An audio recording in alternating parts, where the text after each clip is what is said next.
Hey guys, welcome back to my channel. My name is Lana. So today I will be talking to you about my bookshelves. I'm still not fully comfortable doing like a bookshelf tour because I feel like my bookshelves are not ready. My room is not fully ready. It's sort of stuck in like an awkward development stage, but a lot of things that I want to add to the room, I want to do to the room, I would need people to come in and help me with tools and stuff. And I'm not yet comfortable with the pandemic situation to invite people into my space. I have a giant white wall that is just begging for something to be put on it.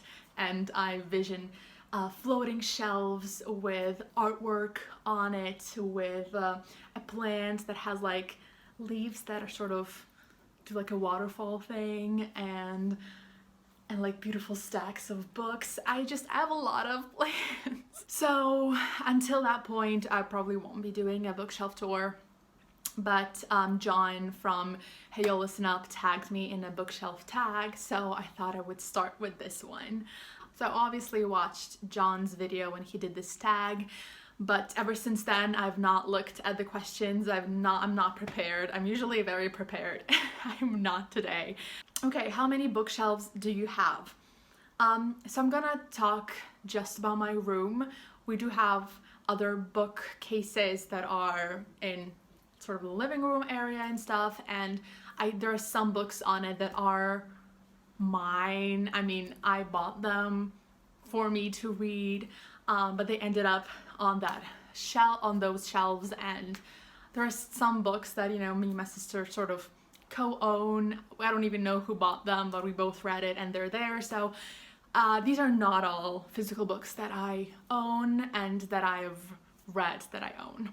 I also kind of want to say that, you know, I don't own many books, but I don't want to perpetuate any kind of idea that there is a norm to how many books you should own, especially how many books like a booktuber should own, because there's no such thing as a normal amount of books. So I'm not gonna do that.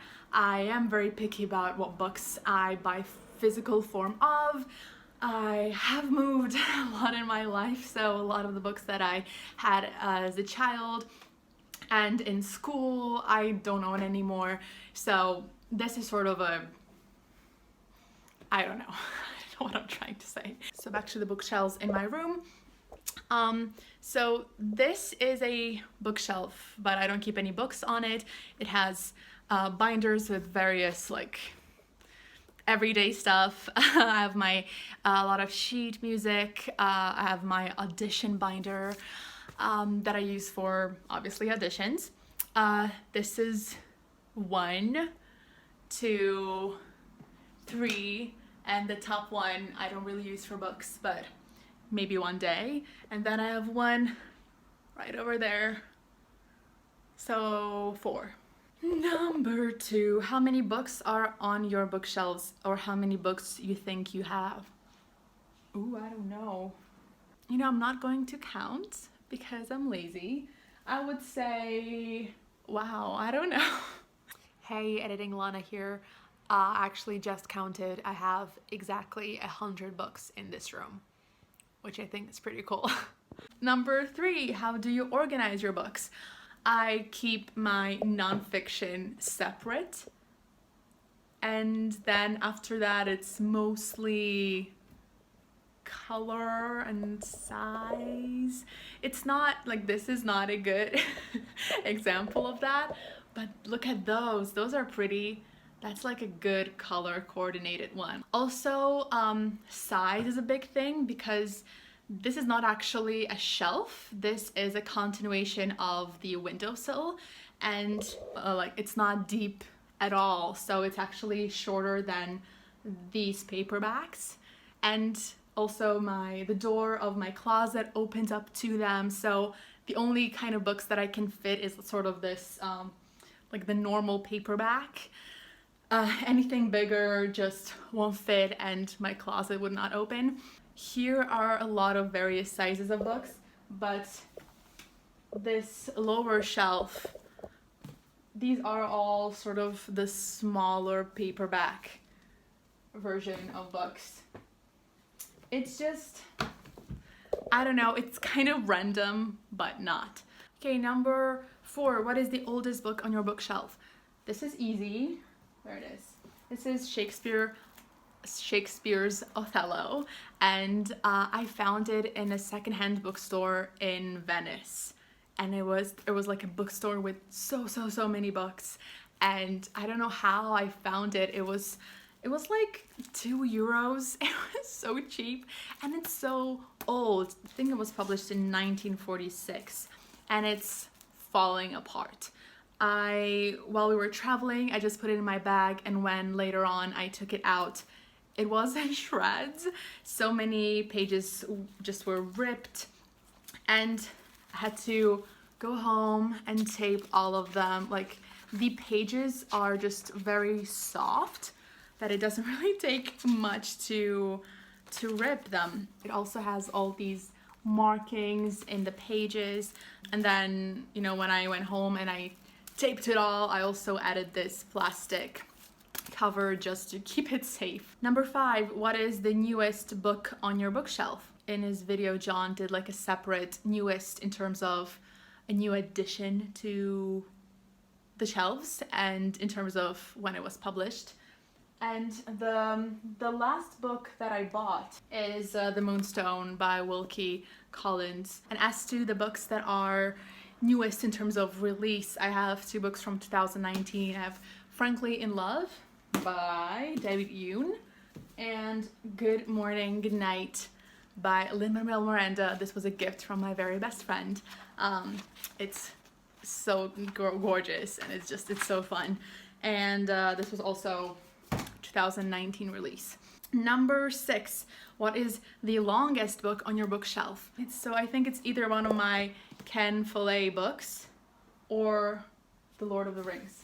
Okay, so this is my copy of The Lord of the Rings, and it has all the 3 books in it, plus commentary and what is this? Appendix stuff. It has it all, and it's 1,178. And I'm gonna go for World Without End. I think this is the biggest one. 1,237. What about Column of Fire? It's so good. Oh, this one is not even 1,000. Well, Lord of the Rings wins. You know, I'm editing this video and it's like, no. Did I forget the number of pages that The Lord of the Rings had right after I said it? Because in World Without End, 1,200 is obviously more than Lord of the Rings with 1,100. What? I think I just got confused. Ken Follett, World Without End is the winner. Number 7, what is the shortest book on your bookshelf? Well, it has to be this one. I mean, or not. This is 58 pages. Of the shorter books, I have The Real Thing by Tom Stoppard, but this probably is not. 84. I have The Body by Stephen King. Yeah, this is 80 pages. Yeah, so I think this is it. Caligula. Number 8, what is the predominant genre on your bookshelf? Okay. So, not nonfiction. This is a hard question. I read such a mix of things.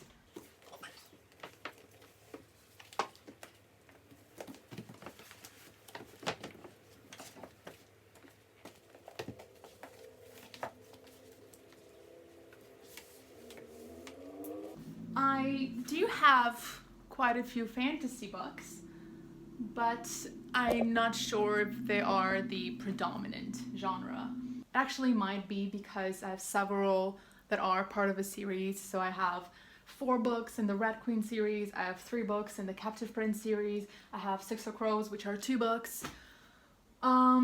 So yeah, maybe that. I'll also have Land of Stories, which is middle grade. I have 3 books in that series. So yeah, probably I'd say fantasy, even though I don't think it reflects what I actually read more of, because I definitely enjoy my fantasy, but that's not like my favorite genre, you know? My knees are not okay. Number 9, have you done a bookshelf tour? No, and I talked about it in the beginning of this video. Number 10, go on a random number generator and talk about the book that corresponds with that number. So I'm going to steal another thing that John did, because instead of counting up all the books that he had and getting a random number from that sum, I'm also going to just count my bookshelves and then do another random number and choose a book from that bookshelf.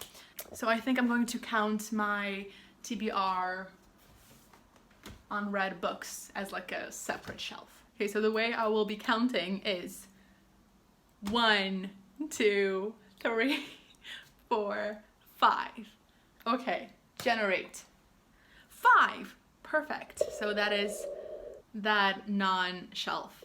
By the way, for my plan of the room, I want to keep adding shelves.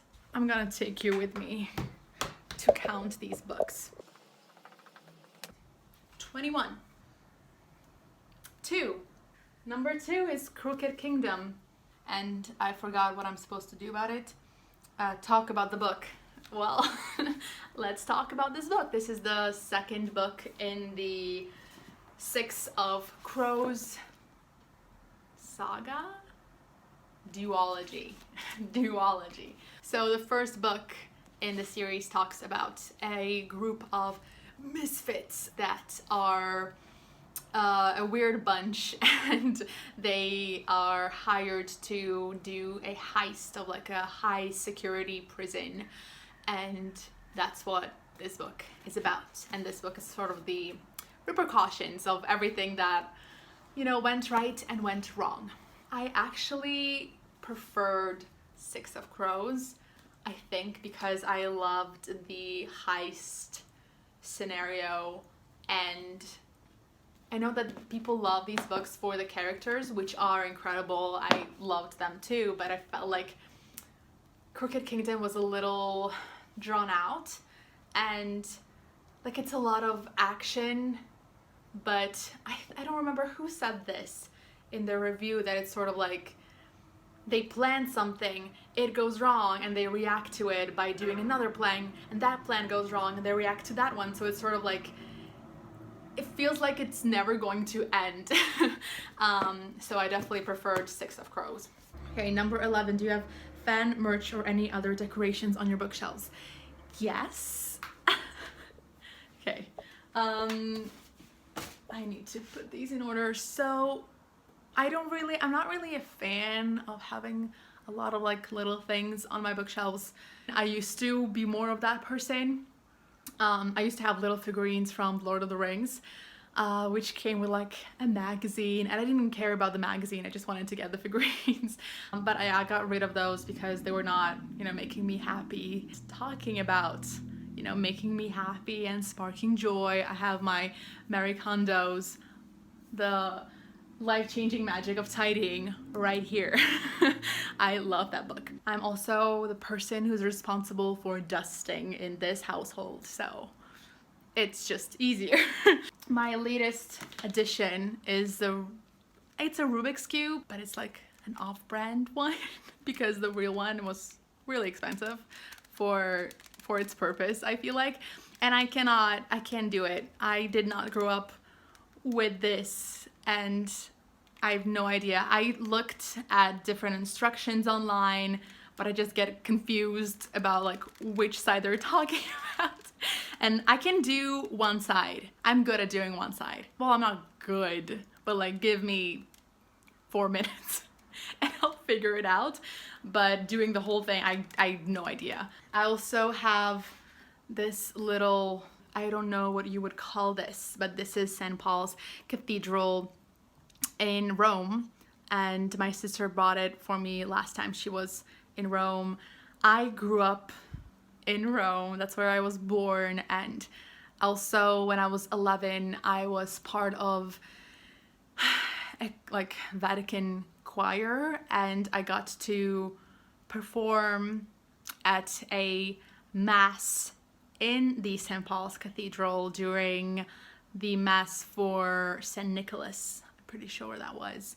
It was very exciting, but also it wasn't like our performance. We were just the choir that was used for that mass, and it was a little boring. And on this shelf that I don't use for books yet, I use it for all my journals. I have this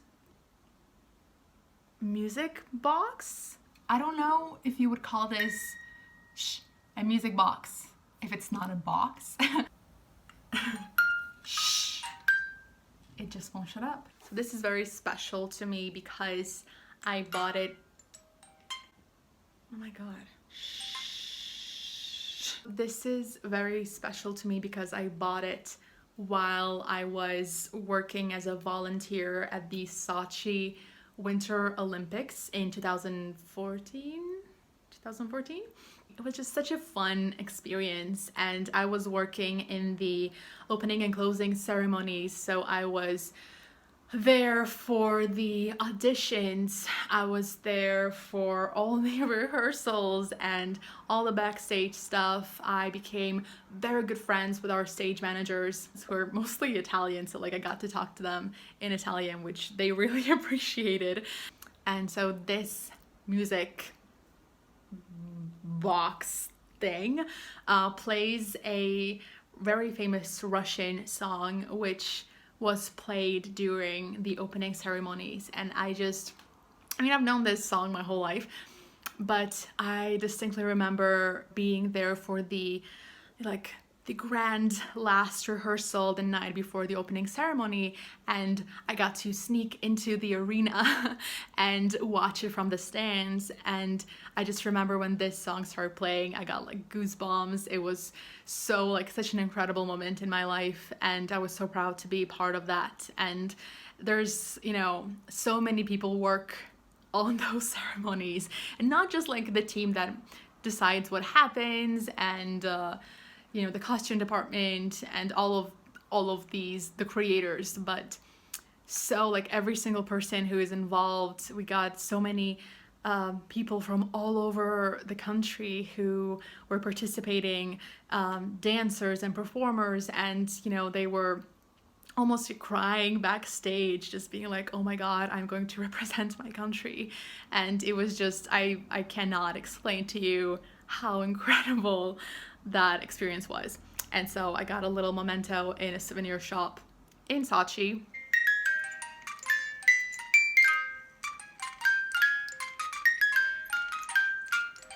I also broke it several times. One of these is glued in and the top comes off.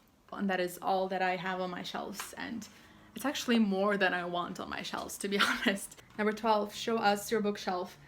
I feel like I've done this, but let's do it again. Okay, so this is one that's by my window. I don't know if you can see that the books are wider than the shelf itself. But yeah, the idea is to have more shelves like that and keep them, you know, like pretty color coordinated. I definitely have plans to add some floating shelves here with more plants, bookshelves, and artwork. So here is my nonfiction shelf. First one, this is fiction. This is all fiction. This is another one that's fiction, and my physical TBR.